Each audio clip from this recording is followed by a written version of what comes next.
Viewers, you are watching the Policy Times, and I'm your host Akram. I am here at SDS, Society for Development Studies. The center works on various development areas, and we have with us, in fact, I have the honor with today to be with Dr. Didar Singh, who is the former Secretary General of Federation of Indian Chamber of Commerce and Industry, now the Senior Fellow at SDS. And he's also the member of International Labour Organization ILO Global Commission in Future of Work. So with this definition, so you can have a feeling or understanding of what kind of discussion we're going to have today. He's the member of the ILO Global Commission on Future of Work. Future of Work is an area where there has been a lot of discussions going on, how the work culture is changing globally. And there is suddenly an impact in India. India being one of the second largest populated country in the world, and where half of the population is young, the change in work culture, change in work format, or the future job profiles, emergence of future job profiles and death of many past profiles are going to make a lot of difference. And how we are addressing the issue and how are we preparing our youth or young population to be qualified and skilled enough for such profiles. There is no better person than Dr. Didar Singh to talk on that. Dr. Singh, welcome to our show. The first question I want to ask you, what is the global dimension on future of work? Let me explain that context as well as also why this global commission got established, which you just mentioned in ILO. You see, a lot of work has happened on the future of work, as you correctly point out. There are a large number of studies in the last 4 or 5 years which have looked at this. The World Bank looked at it, the European Commission looked at it, many organizations have seen it, World Economic Forum did a lot of work on it, and a lot of consultancies around the world have done work on it. Why are they doing this work? Or what is the context of this work? Right. And this will answer the question that you're asking. Absolutely. And it also answers why ILO came into this matter of looking at work. Because after all, ILO is the organization which deals with work. Which represents this. Which was established as the International Labour Organization. So labor and work is their prime focus. Right. So they wanted to see what will be the future of work. The moment we look at future of work, we have to see what is it that is happening around us that is making experts and organizations like ILO look at it. I will mention 3 mega trends. There are 3 mega trends which are presently impacting the world, and we must understand these trends because only then will we understand what the future of work really entails. Right. Trend number 1 is globalization. That you are all aware of. Right. Globalization is something which started about 70 years ago after the Second World War. And globalization basically means that there is a sort of a move towards a single market economy in the world as in entirety. However, along with this globalization, what has emerged in recent years is what we refer to as deglobalization.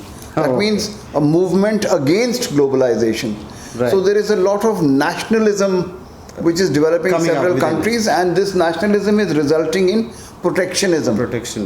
So this is another trend which is emerging, which is part of a globalizing trend. The second trend which is very obvious around the world is demographics. Right. You have just mentioned that India is one of the youngest countries in the world, but there are a very large number of countries, especially the very developed countries like Europe, USA, Japan, and even China in a sense, which are actually aging. They are aging. So in this aging context, there is a pressure again on work. On the one hand, lesser number of people in the aging areas, and larger number of people which have a demographic dividend like India. Right. So this is a dual trend which is being noticed, which is a demographic trend. The third important trend that we are noticing in the past few years, and which is very obvious, is actually technology. Technology in many ways is in a sense being even blamed. That technology, and especially in its application of artificial intelligence and machine learning, that it will lead to a reduction in the number of jobs.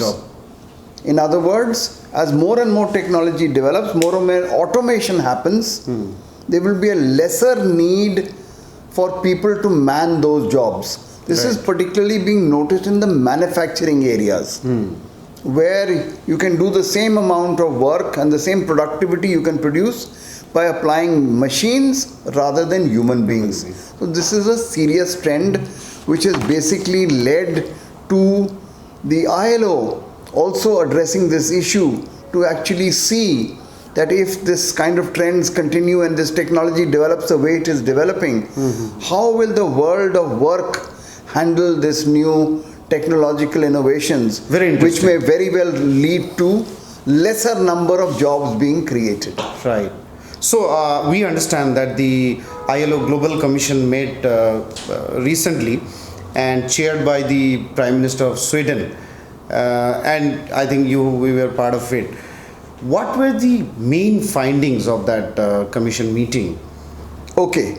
You not only did this commission meet once, it was over 16 months. It was over almost a year and a half. We had a large number of research done. We had a large number of meetings, interaction. There were about 26 members from around the world. Okay. And as you correctly pointing out, it was co-chaired by the Prime Minister of Sweden and the President of South Africa. So it was a global commission that really looked at this. Now, it was basically looking and addressing the issue of the changing technologies that will change work. And in this context, I will just mention to you that actually what is happening, if you look at the global world today, infotech and biotech are combining. So while technology is changing, information technology, right, biotechnology is changing, and there is a confluence between biotechnology and information technology. This will have a massive impact on humankind. Naturally. Health is only one aspect of it, but every aspect of automation will have a very, very different way of looking at it and different way of impact. So what we need to do that is the human race. Positively and negatively. Positively and negatively. So the human race not only has to understand what is happening in terms of this confluence of biotechnology and information technology, but also has to prepare for addressing this in the future. Right. So the ILO's impact and the ILO's work on this Future of Work Commission was basically to see how will we react to these changes which are coming about, because ultimately, and this is a point that all of us have to understand, we are not as human beings or as a human race. Right. We have to look at not just protecting jobs, we have to look at protecting humans. Naturally, because if technology takes over everything, then what role would humans have? Right. So ILO's report, and I will quote from that report, it basically says that to be able to address this issue really of technology and the changes coming about, what you need is a human-centered approach. That unless you can have a human-centered approach where you look at what is important for the human being, what is important for us as the human race in the future of work, only then will we be able to actually address it. And in doing this, the ILO's report addresses many, many things. For example, it talks of universal entitlement for lifelong learning. In other words, every human being, and every student and even a worker and even retired people, they must throughout their life have lifelong learning. Absolutely. Only then you can adapt yourself to the changes which are happening. And this must be a universal entitlement. Universal entitlement meaning all societies, all economies around the whole world must ensure that this lifelong learning is available to every human being. That's a big recommendation. Right. Secondly, it makes a recommendation that there must be social protection for all human beings, basically for workers. Unless you have social protection, how will you manage your whole life? Right. So this is the second major thing. Third thing is So if you can elaborate, social protection when we say, When social protection like means social security, healthcare. There should be protection. social net, a social net available to every human being, particularly well they talk of basically labor and all workers, but it should extend actually to all. In other words, every human being which is on the face of the earth and part of any economy Right. must have his basic social security net. In other words, either you have a very good job and you're doing very well and you don't need anything, but in case you're not, somebody should take care, as you're correctly pointing out, of your education, should take care of your health, Right. should take care of your security, should take care of your living a full life and contributing to society in a particular manner. This is social protection in its totality. It is not just welfare state, it is much beyond welfare state. In most of the context, if you look at manufacturing and industry context, you will see that Right. that this social protection is provided by way of pension, which is given later on in life. But it means that this pension may not be enough in a context where there is this, may not be this direct relationship between workers and a company. So therefore the state has to set in. And state must provide for health and education and lifelong learning and things like this. Right. So on this, there are different recommendations made in terms of collective representation, so that how do formal and informal workers have representation, and it must have sustainable investment in key areas such as care economy, green economy, rural economy, infrastructure. All these are areas which are emerging. You know, green economy, we are talking Excellent. of sustainable work, we are talking about care economy, which is the health sector. We're talking about infrastructure development, urbanization. In all of these are opportunities to create more jobs, to Right. create more work. So governments must take the responsibility of entering these areas to make sure that enough jobs are there for In the this future. context, Dr. Singh, I have this question because India is actually on the march of a transition. So, in one hand, we have urban, modern infrastructure, social security net, protection, and all. On the other hand, there's a large section of India which is yet to receive the basic necessities of a basic standard of living. In this context, how are some of these recommendations, or in fact all these recommendations, relevant in context of India? Okay, that's a very, very important and very interesting question you asked. How does this all, what is the relevance Right. for India for all of these? There are two things that we must understand, and therefore India and the Indian government must address and is in fact addressing. One is this technology that I've talked to you about, or the preparing with this technology. This technology is all about artificial intelligence. Right. So it's a new way, it's a new kind of technology. It changes Wow. the work culture and everything on. It changes everything. Right. So it is very good to see that Government of India also is actually concentrating on artificial intelligence. There is a whole cell in Niti Aayog, for example, which is looking at artificial intelligence, and their objective is to make a strategy and a plan and a policy for artificial intelligence. This is something that all countries will have to do. China is doing it, USA is doing it, UK is doing it, India is also doing it. How do I address artificial intelligence? What should be my policy to make sure that artificial intelligence can enter into Indian manufacturing, Indian services, and be used to improve services? For example, a lot of government services are today provided on the net through Wi-Fi. They are provided through artificial intelligence. If you apply for a driving license or if you apply for a passport, a lot of the questions are actually handled by artificial intelligence. And you get a response and a reply from it. Right. And then the whole process happens and you get your driving license or whatever at the end of it.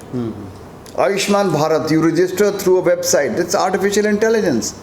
So there is a lot in the processes of government where artificial intelligence has already entered, Right. and is doing this activity in terms of improving the service delivery to people, to whatever. Similarly, this whole matter of Industry 4.0, when we talk of technology, we talk of the fourth industrial revolution.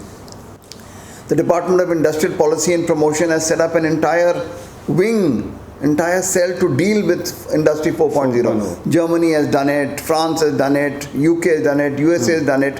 We have to understand what are the changes coming about in Industry 4.0 and how does our industry prepare for that. So FICCI, CII, all these people are dealing with the Industry 4.0. But the most important part in terms of ILO's recommendations and their relevance for India, I must just mention how some of these recommendations of ILO are already being worked upon in Government of India. For example, when we talk of lifelong learning,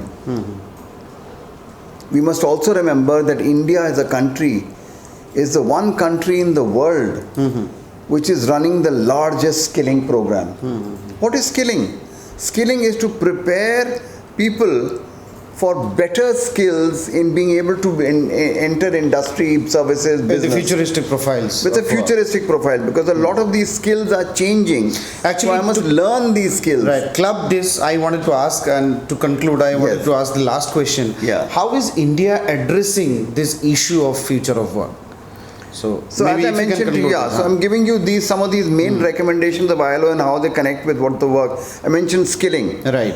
And lifelong learning. That is something that we are bringing into our systems. We are also bringing this into our education system in many manner to ensure that better skills are picked up. Then the second point, a social protection floor. I talked to you about having social security.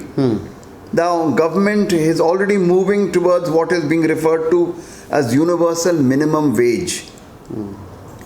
This is something which is being propagated not just for the formal sector but also for the informal sector. How can we provide a minimum social wage to everybody in the country? Third thing that we are doing is health insurance. Government of India, as you know, has improved tremendously in terms of providing health insurance through Ayushman Bharat and other such schemes. Similarly, NREGA, as you know, basically addresses basic work for 100 days for every person who needs it. So these are all initiatives which are providing basic social security. In terms of sustainable investment in key areas, we see that India is investing in the care economy. A lot of work is happening in health sector. Green economy, yes, we are the ones who have set up the Solar Alliance and renewable energy. So a lot of work is happening in that. How do I make sustainable energy, sustainable work in the future? Where can I make sure that my industry and all the services I offer are sustainable for the future? This is very important. And infrastructure, of course, you're well aware of. We are investing. Government of India has invested a lot in infrastructure, from housing on the one hand to roads and ports and highways, and so a lot of investment, and all this investment is both public sector and private sector. So how do I create more economic activity so that more jobs can be created, more work can be created? So in many ways, we are attempting to address it, but we have to make sure that in the future, as more and more technology comes in, we are able to use that technology to provide work rather than try and run away from that technology. That is really the message. How are they actually impacting on the ground? What is the outcome we are achieving from all these schemes? And what more can we do from here? I think in many ways they are impacting in the sense that India being a developing country and in many ways also a poor country, we have to do the best we can. Right. And in many ways in the economy, we are attempting to improve the skills, improve the professionalism, have more projects, have more infra, have more urbanization so people get work. But you've raised a very basic issue. Is it enough? Right. I don't think any country can do enough. It can only try to do more and more and more. Right. Try and do better, try and improve better. And the real secret of this better is merging artificial intelligence with humankind. When you say human-centered approach, which ILO is talking about, it is saying how do I merge the technologies which are emerging, because they are going to come, whether you like it or not. These changes will come. We have to accept them. We have to accept them. So how do I use it for my betterment? And in many ways we are doing, for example, sanitation. These horrible drains that have been complained that have to be cleaned. Right. There are now machines available that instead of sending humans into the drains, which we used to in the past, we can send machines to clean the same drains. So this is just a very small example, but such usage of technology to actually improve living for people is what the secret is. So we had Dr. A. Didar Singh, the member of ILO Global Commission on in the future of work, and he's also a senior fellow as SDS and former Secretary General at FICCI. He has been part of India's policy making decades long, and in fact when he was in the ministry, he has been part of India's policy making, and he has continued that even today. Now he is doing in the field of future of work and migration. So just to conclude, he provided the perspectives of what are the international dimension of future of work, which is globalization, now deglobalization, demographic changes of the West and of India. So some countries are aging and some countries are still young, and how can they merge, and how technology will play an important role in that. And he provided a range of recommendations coming from the Global Commission's report and what India is adapting from there.